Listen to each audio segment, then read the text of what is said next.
Okay, so let's kind of shift gears here. So we know the 8 things that we need to do before we create content. What I want to do is give you the 6 C's needed for video success. Now, these 6 C's I can't cover in the allotted time that we have. We're going to focus in on the first one, which is content. At the end of the day, when I work with people, all the other things like connection, consistency, community, call to action, collaboration, we can literally pull that and fix that with anyone. But what I can't do is help them really improve their content. It's either they're willing to look at the formulas and kind of go from there. But this is where 99.9% of the people have an issue with their content strategy, is their content just purely sucks. Okay, so we don't want your content to suck. So what we're going to do is give you the video creation formula. Now, this is a specific formula that I've created for you guys in this community because I was able to chat with so many different people over the last couple of years. And we don't want your content to suck anymore. So what we're going to do is give you some parameters that you need to look in. And if you're able to do these things and you're able to analyze and adjust, then you're able to put out some pretty amazing content. So the first area right here is the hook. The hook is the first 3 to 5 seconds of the video. Now, what I want you to understand, the hook is key on Facebook, it's key on YouTube, it's key on Instagram, it's key on other platforms.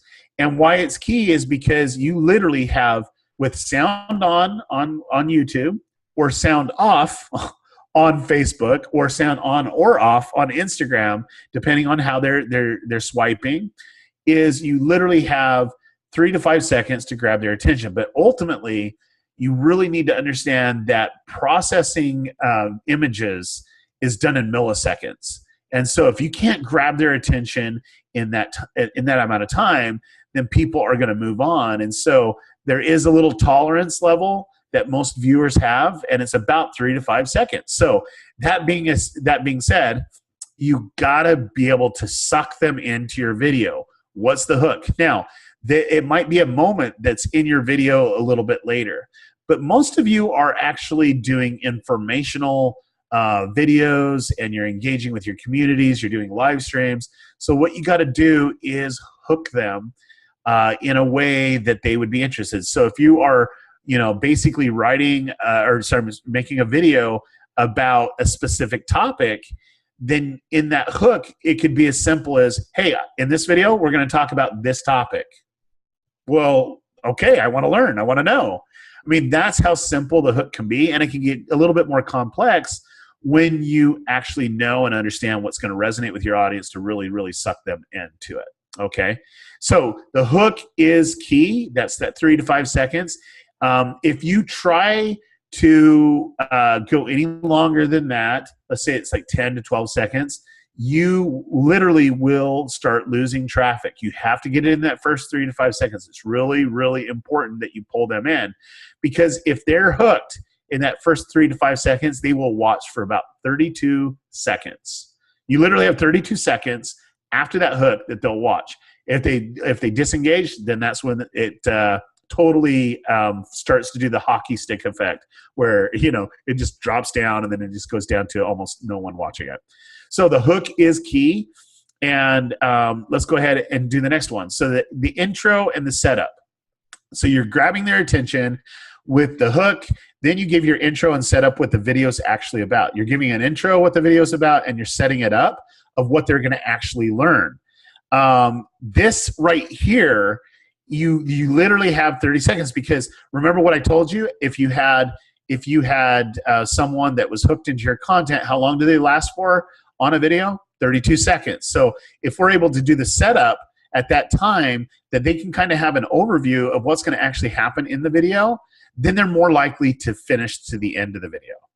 So that right there is the key to get someone sucked into your content. Now, at this time, I'm here to tell you, if you can get them past this point of intro and setup, they will now do an extra 60 seconds with you. So you'll actually have them total 1 minute, 32 seconds, if you can get them past this point.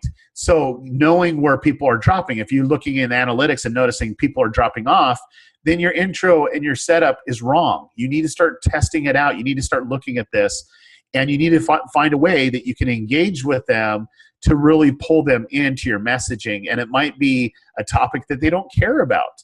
And they were just giving you the benefit of the doubt.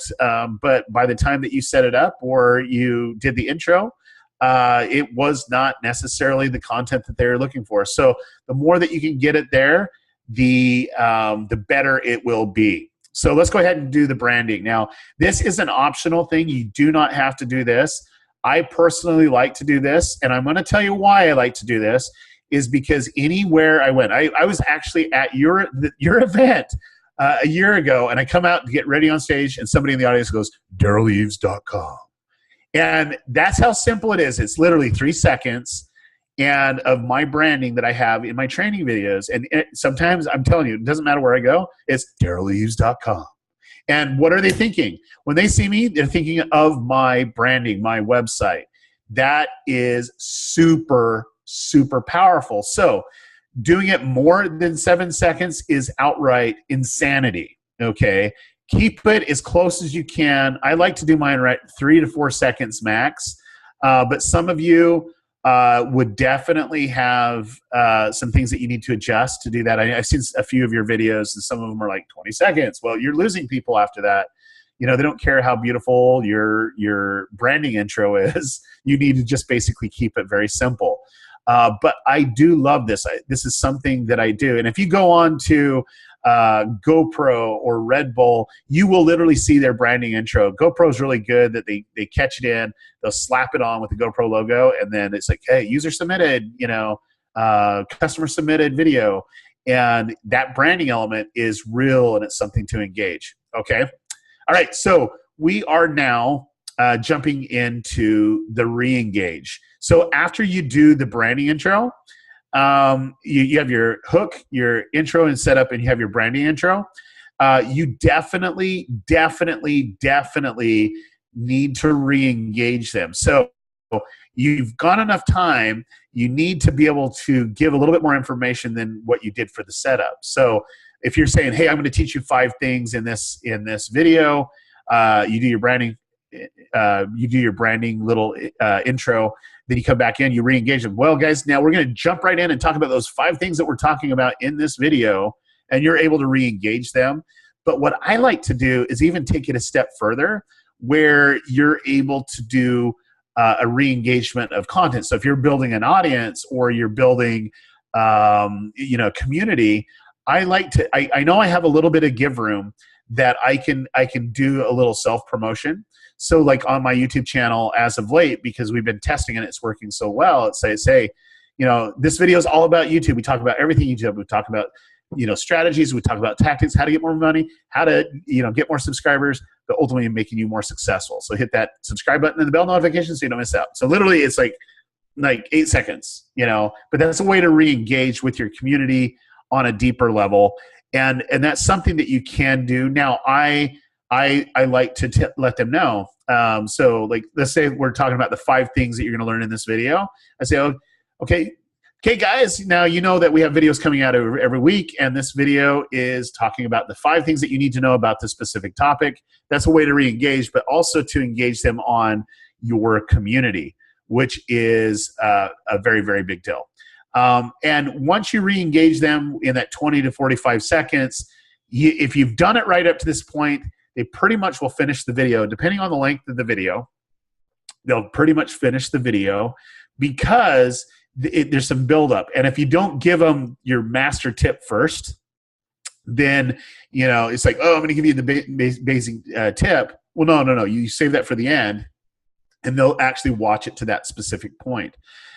So the next is the content. So in this example, those would be the 5 elements that you're teaching them on that specific topic, or you can go a little bit more specific. What I found is a lot of people like to ramble. A lot of people are not prepared.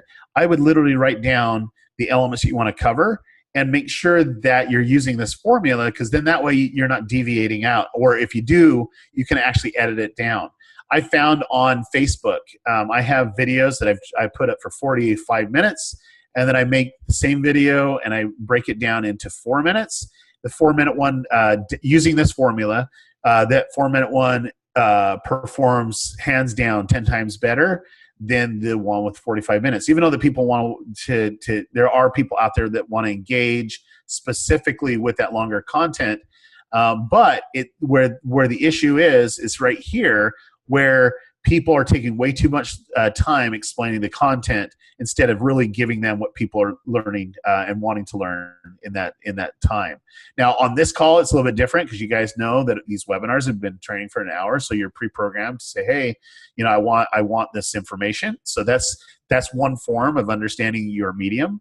But if we were looking to get cold viewers or viewers that just didn't have a lot of time, then we would want to make sure that our content is short enough to engage with them on that specific level. Okay, the next one is right here. Oh, I just went too far. Let me go back one. Content wrap. So you need to be able to wrap up your points for your content.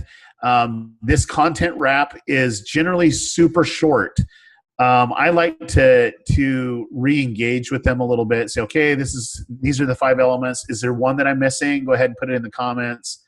Something very, very small. It's not anything that you need to put a lot of attention, because at this endpoint, people are now knowing that you're pretty much done. So you need to get to the engage viewer part as quickly as you can.